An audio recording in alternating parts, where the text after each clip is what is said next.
Alors, je m'appelle Stella Chrysoulaki, je suis fort aux Antiquités, c'est-à-dire directrice d'un département d'Antiquités qui comporte le Pirée, les îles de Saronique et la côte sud de l'Attique, en Grèce, Athènes, Grèce.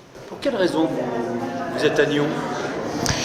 Pour le festival de films archéologiques de cette année et parce que un film dont notre département et les producteurs a été sélectionné pour être présenté ici.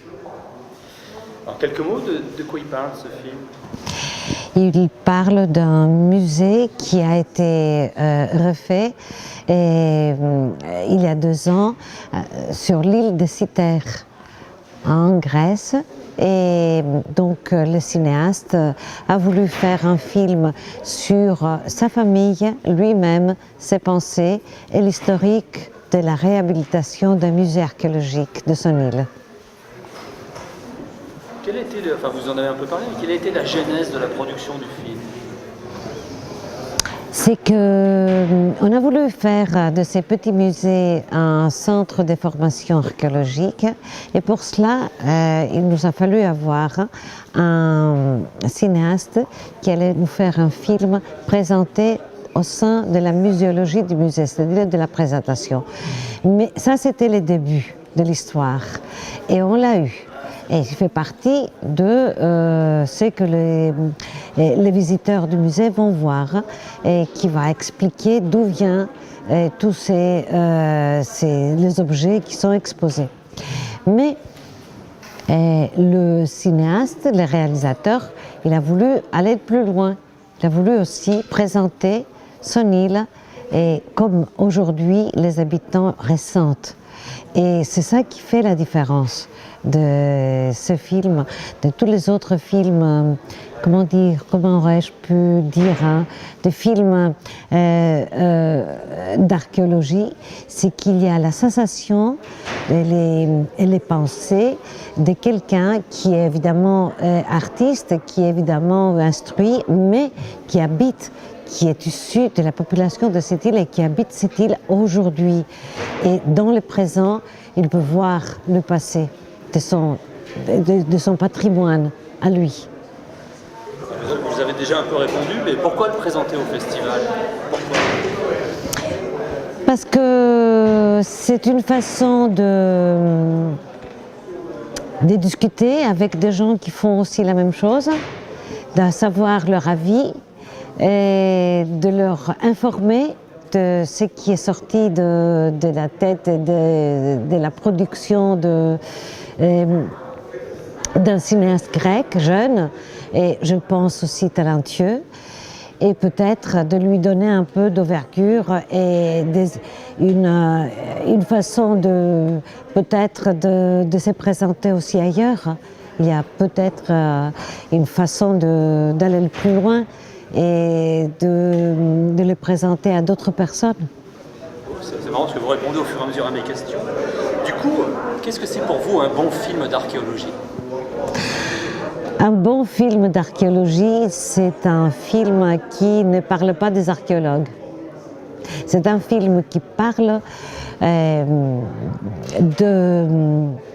ce qui est l'objet de la recherche, et moins de son interprétation. Je préfère plutôt la présentation de la recherche et qui explique au grand public ce que c'est son patrimoine. Ça, c'est un bon film. Une sorte de relais au fond du travail de l'archéologue, c'est ça? C'est le fond du travail de l'archéologue qui est là pour préserver les patrimoines. Alors, le film, le cinéma, est, je pense, l'outil le plus,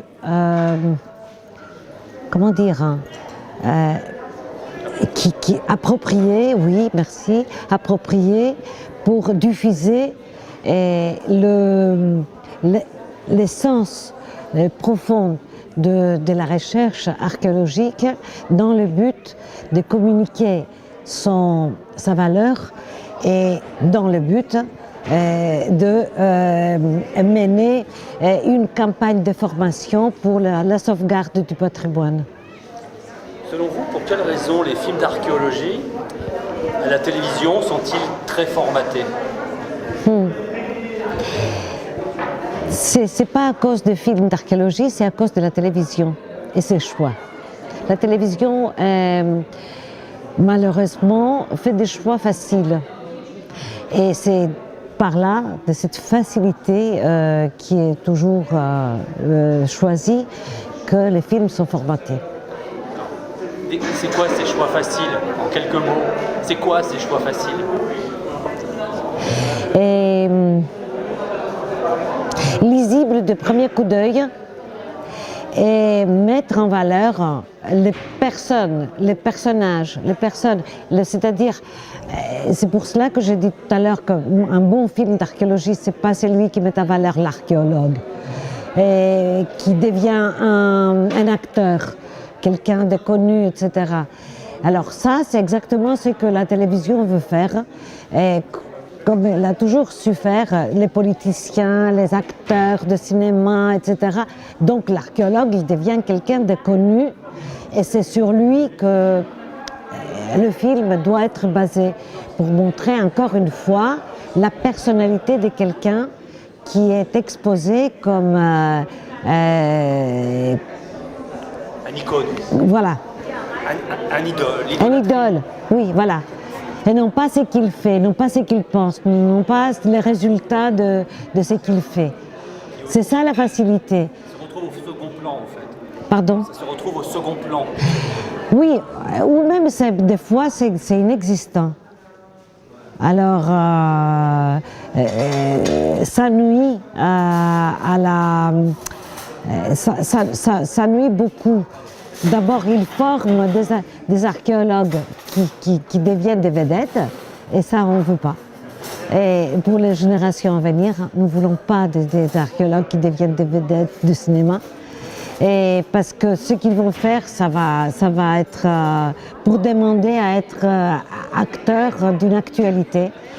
Et deuxièmement, ça déplace les questions. Donc les questions, c'est le patrimoine et sa sauvegarde. Et il n'y a pas d'autre sauvegarde que la connaissance profonde de ce patrimoine par toute la population et les visiteurs de ces sites. Alors là, on voit des films diffusés au cinéma, enfin sur grand écran. En quelques mots, quelles sont les contraintes, mais le cahier des charges de films de muséographie? Puisque c'est un film de muséographie qui a été commandé. Quel est selon vous le cahier des charges? Quelle est la démarche? C'est de se poser des questions. Pourquoi vous voulez mettre ça dans les vitrines? Pourquoi vous choisissez ça? Quelle est sa valeur? Et si c'est une valeur qui est surtout communiquée seulement entre les archéologues, ou cette valeur peut être communiquée aussi aux visiteurs du musée, et de se poser des questions et de discuter, d'avoir un interlocuteur sur la personne de l'artiste qui fait le film, doit être un interlocuteur avec les scientifiques qui fabriquent, qui conçoivent le musée. Est-ce qu'aujourd'hui, les réalisateurs sont de moins en moins, du fait de la télévision, des auteurs, mais plutôt des ingénieurs de la vision qui travaillent pour l'industrie du regard? Je ne peux pas répondre parce qu'avec les réalisateurs avec lesquels je suis en contact de travail depuis 30 ans, ils ne font pas ça. Donc peut-être que c'est mon choix de choisir l'autre genre de réalisateur et que je ne connais pas ce genre-là. Donc je ne peux pas répondre.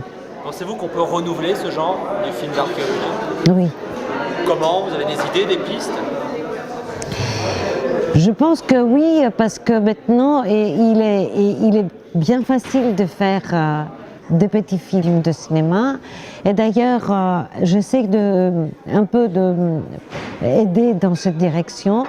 Et je propose Dernièrement, je propose aux écoles qui veulent travailler avec nos musées de Montefiore comme travail, comme moyen de travail, de faire des films. Et ça marche très très bien. Et même les jeunes enfants, des enfants de 8 ans, de 9 ans, avec leur téléphone ou le téléphone de leurs parents, ils le font et comme ça, ils comprennent comment on fait un choix de regard. Et qu'est-ce que c'est de voir quand on regarde. Et ça, c'est très important parce que on fait l'éducation du regard qui est le plus important pour l'éducation au patrimoine. Le cinéma, c'est vraiment le moyen le plus important pour y arriver. Vous avez autre chose à rajouter?